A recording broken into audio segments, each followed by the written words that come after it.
Hello, everyone. Welcome back to my YouTube channel. My name is Detutu, and as you can tell, I have a guest here.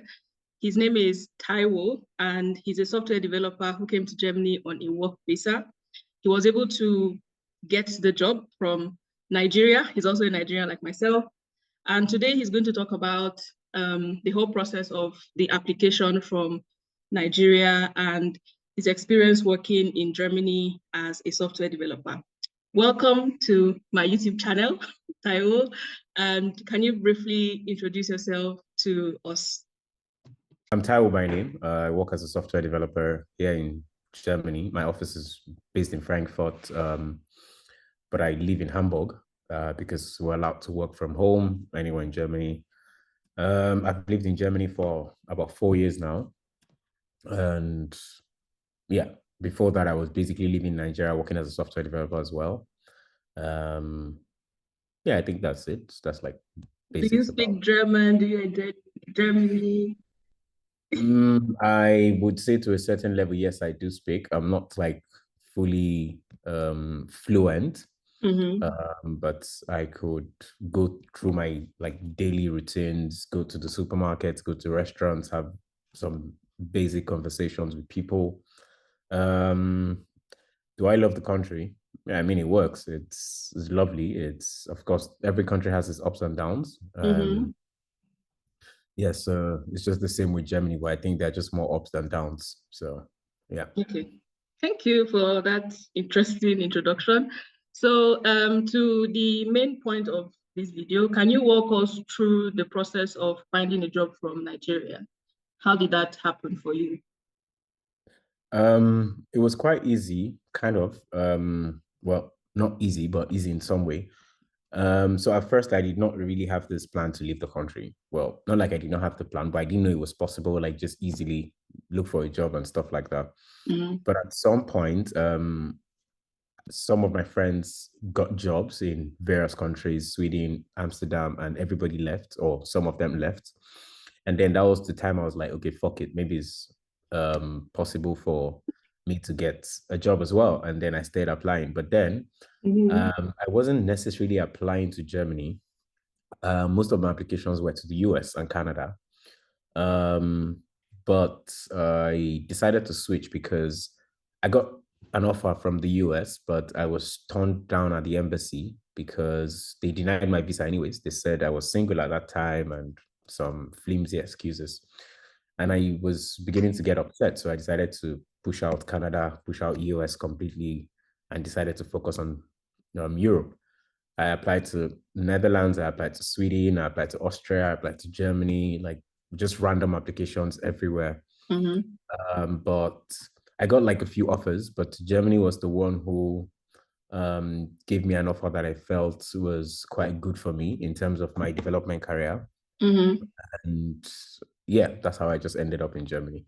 Application process was quite straightforward. All I had to do was send out applications. Now, this is the tricky part. I sent a couple of hundreds, maybe more than about close to 200 applications, I think, if I remember correctly. And of course, you get answers in some, you don't get answers in some. Some you go through interviews, you don't succeed like the whole process. Some you succeed, but then they go with someone else. Yeah. So you have like those ups and downs and all of it. But I had like a lot, and I had lots of interviews as well. But this one, I sent my application. I remember even the day for the particular job I got that I moved, I was not even like looking for jobs that day. I think I was solving a problem, and then I was on Stack Overflow. People who are like software developers might know Stack Overflow, obviously. And I was trying to figure out a solution to a problem. And then I saw this pop up about like the role, and I just saw it and I was like, okay, what's this? And then I just opened it. I read the requirements and everything was quite straightforward. And then I sent in my application. 4 or 5 days later, I got a mail. I had to a call with the HR afterwards, the second assignment, afterwards, another technical interview, and then the final technical interview with the vice president, engineering. And a week later, I got my offer, and that was it. I had to now go through the whole visa process. But yeah, that was basically how I got the job. What applications did you use in particular during that time?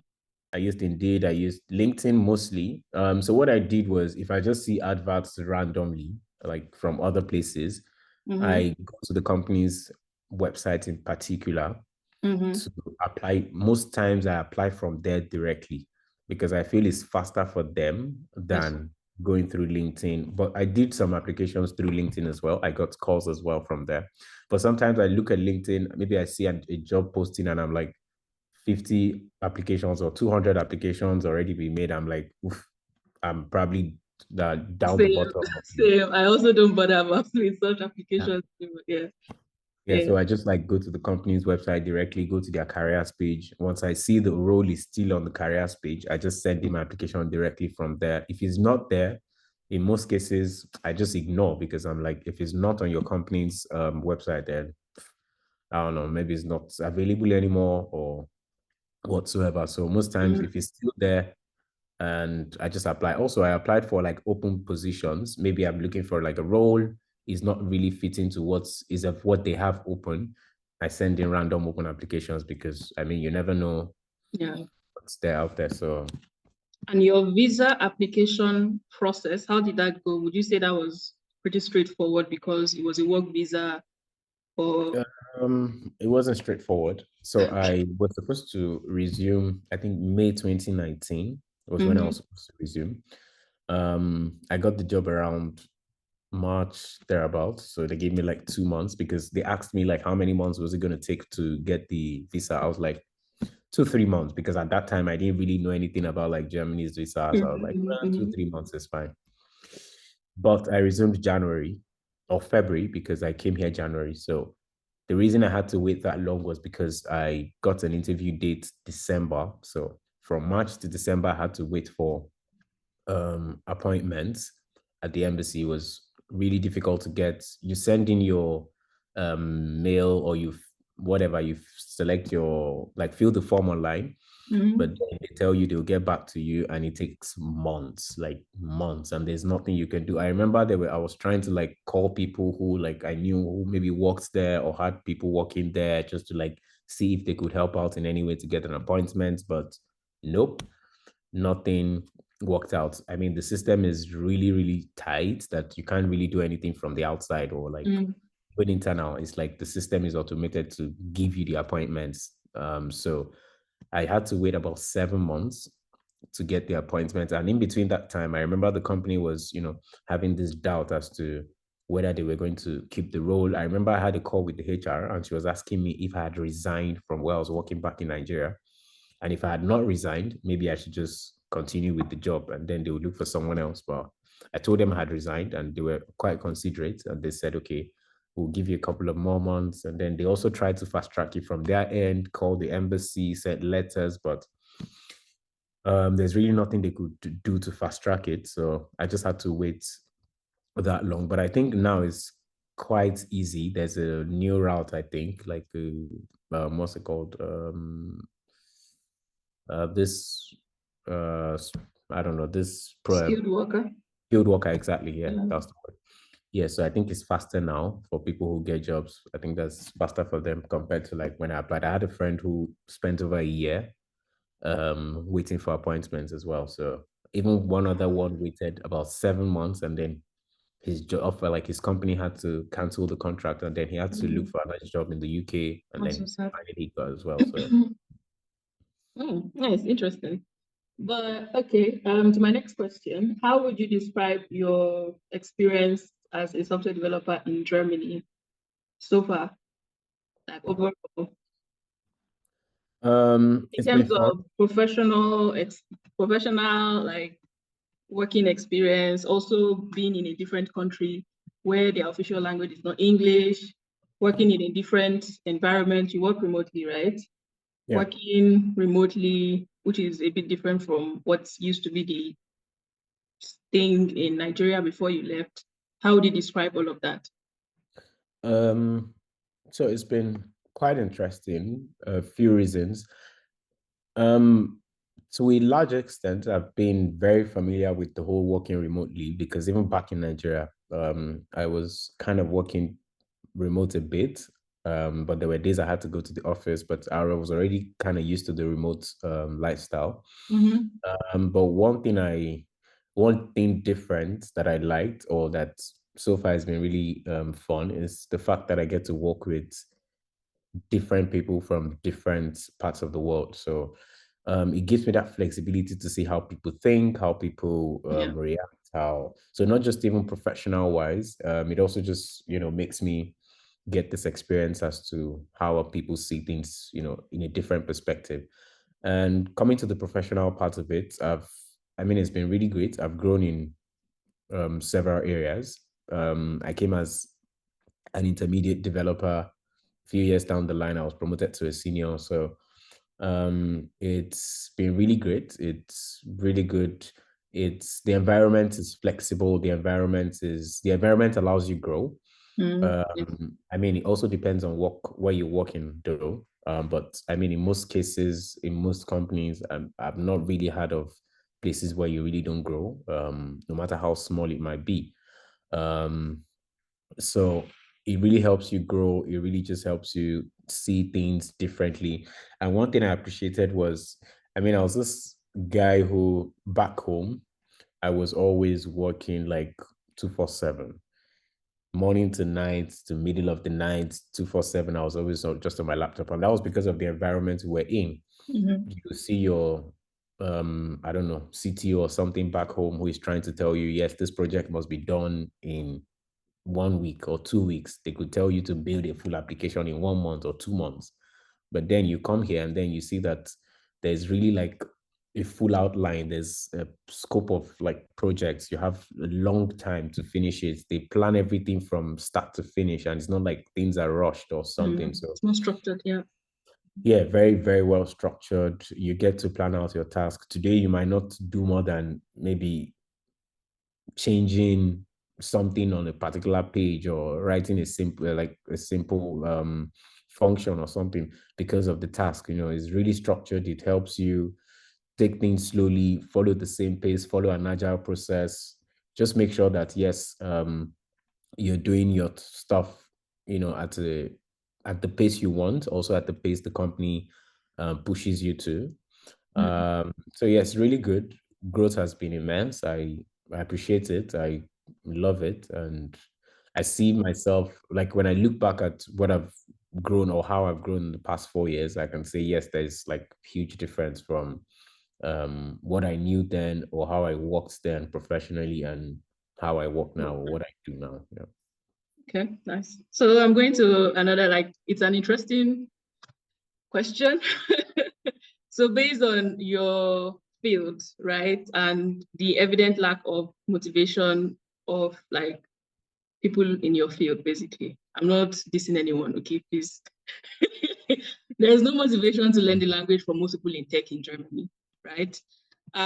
But you have put in the effort to learn the language, what is your motivation to learn the language? And what advice would you give to your colleagues? So I've not learned it to a professional level yet or to a fluency Yes, level. but you've learned it to B1, which is the intermediate An level. exam. So I don't know if I'll pass B1, but I could converse maybe up to that level. But there's always, you have to have an exam to say, oh, yes, you're at this level. Because if you just say it, there's no real proof. Yes, True. people can like hear you converse and say, okay, this is your level or something. But Mm-hmm. the official ways to write an exam, which I've not done, hopefully I do it next year. I've just been lazy about it. But yeah, hopefully I do it next year. Motivation to learn the language. Yes, like you said, most tech people, they probably don't want to learn it or they're not really interested because yes, you work mostly in English. There are a few tech companies that would say you must speak German. I've had like a few. I've had interviews with a few who specifically told me they needed, I think, B2 German or whatsoever. But a larger percentage of them just require English for you to work, and you don't need anything else, and which is fine.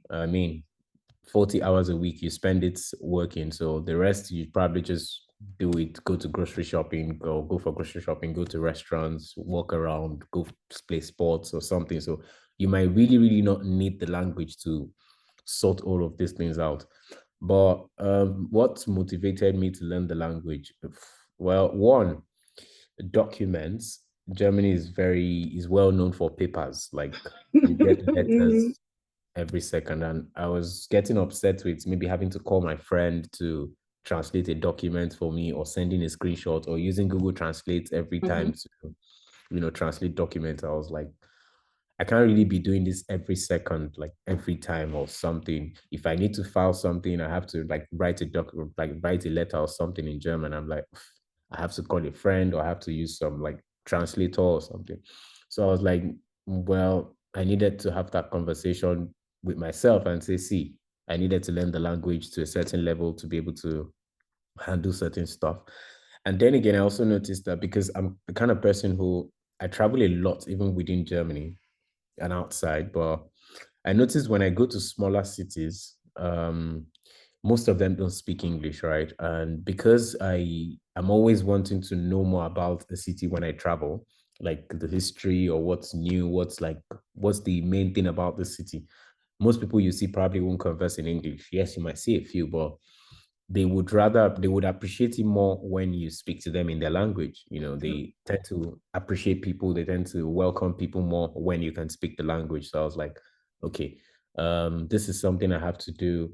If you want to have a family or something, um it's just more welcomed when you speak to people in their language, speak to like get to know the whole nitty-gritty of the country, get to know the rules, the language, like everything about the country. I Mhm. remember when I was even doing my driver's license, my instructor was also talking to me in German, and I knew I needed the license. I knew there was no way my instructor was going to speak to me in English. He understood English, but he was trying to also push me to Yeah. learn because the signs on the road, everything, they're Germans, not like English. So I knew I needed to just learn it. And then sometimes I hang out with friends, with colleagues, and if they're all Germans, you just see them talking, and then you're Reflex. not really, yeah, Yeah. you're just left alone. And it's Yeah. like, okay, what am I doing here? And at some Mhm. point, remember, this guy is here. And they're like, sorry, we were speaking German. And you're like, no, no, no, it's fine, it's fine. And then a few minutes later, they switch to English. And in less than a minute, they're all off to German again. And you're like, Yes. what am I doing here? Like, so Yeah. I just had to Mhm. like, okay, put in work so that at least I can, even if it gets to a really technical or like detail or in-depth conversation, yes, I might back out, but at least to a certain level, I'll be able to understand and, contribute, say one or two, and they know, okay, this person exists, and, just to be part of the system, part of the country. Yeah. So Mhm. that was my major motivation. Okay. That's good. That's interesting. Thank you for that. So, what would you say is, oh no, let me put this question this way. Would you say that having experience was something that helped you to get a job from Nigeria? Or is it possible, or is there a possibility that someone who is maybe just starting out in software development could potentially get a job from their home country, wherever that might be? Well, yes, experience plays a role. Like I said, I was at a mid-level position back then, and the role was also a mid-level position. So obviously, I needed to go through mid-level interviews in quotes. Mhm. Um, but I also know that they are usually junior positions, right? That also take international candidates as well. I remember I even applied for junior positions in some companies just because at that point I was like, okay, you know what, I just wanted to leave the country, even Mm. though I knew I wasn't a junior, right? But I was just looking for, like, you know what, let me just leave. If I get there, after a couple of months, they will see that, okay, this guy's not really a junior, and then they probably promote me and stuff. But yeah, professional experience plays a huge part. I mean, nobody really wants to fly you down or sponsor your relocation, and then you get here and first month they're already having problems with your task, or you can't Yeah. really live up to the expectations. It could be a disaster, and it also paints a bad image on the country where you're coming from, because at some point they might just be scared that, hey, we employed maybe two, three people from this country, they didn't meet up, you know what, maybe we don't go there anymore. Let's look for other people, like countries and stuff. So yes, it plays a huge role. But then again, they also take, it's also possible that entry level zero, like not completely zero. It's not like they would employ you to train you. Yes, you might go through minor trainings to understand their system, to understand their code base and stuff like that. But at least you need to know something. No, even if it's just the basics, need to be able to do something, no matter how little it is. Mhm. So if you're applying for junior entry level positions, you should be able to, handle junior level tasks and not like nothing at all. You can't say, oh, you've not done anything software development wise, like you've not maybe built an application somewhere, and then you say, okay, you just learned on YouTube or you learned on Udemy, and then you're like, okay, now I'm ready. No, Mhm. even after learning, you need to at least, even if it's one or two things, very simple stuff. They don't have to be like really, really huge. Just build simple stuff, push it out there. And once you do it, it just makes you have that like professional experience working on something and not just like following tutorials in like the Mhm. videos or documentation. Just build something and then see how it works. You can share it out with people just to get their feedback. And then you don't really need to share your code. Yes, you might share it with senior engineers to look at it and like put you through. But then most of these companies, they will look at your code, obviously, but for junior roles, they're also more lenient when they are looking at codes because they know, yes, you maybe don't have that much experience, but Mhm. what they just want to see is that, okay, yes, he understands what he's doing, and also the eagerness to learn. They love it a lot, from what I've noticed. You might not know something. I remember, so back then, I was mostly writing Angular. Like when I was in Nigeria, Angular is like the JavaScript framework. I was mostly just writing Angular. And then I learned Vue. Vue is another like framework on my own. And I was just learning it on my own because I wanted to pick up like a second front end framework. So I was just learning it on my own. I was just doing like basic stuff. And then my job basically for the front end was Vue. The application was Vue. And I was like, okay, I'm not really an expert. But then I saw it as a challenge that, okay, I knew at that point I could take up like a mini task or like a small project. And Mhm. then they gave me my assignments, my whatever, and I wrote everything completely in Vue. And they sent it. And I remember when they had my review, they only made one comment to my code, and it was just that I did not write enough unit tests. But Mhm. every other thing, they said my code was relatively good.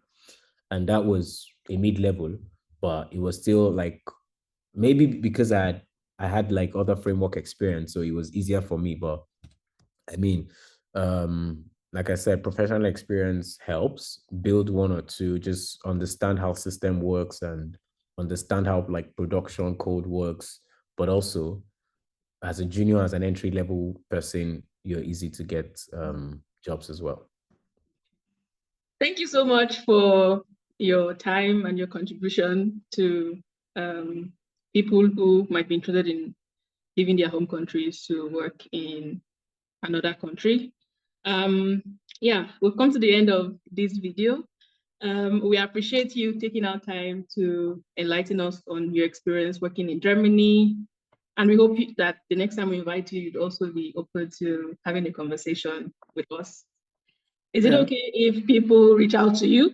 Perhaps maybe junior software developers or something? If no, everybody's trying to reach out to me. okay, I okay. mean, you have my socials, so if they need it, anybody's free to reach out to me. Okay, so I'm going to have his socials in the description box below.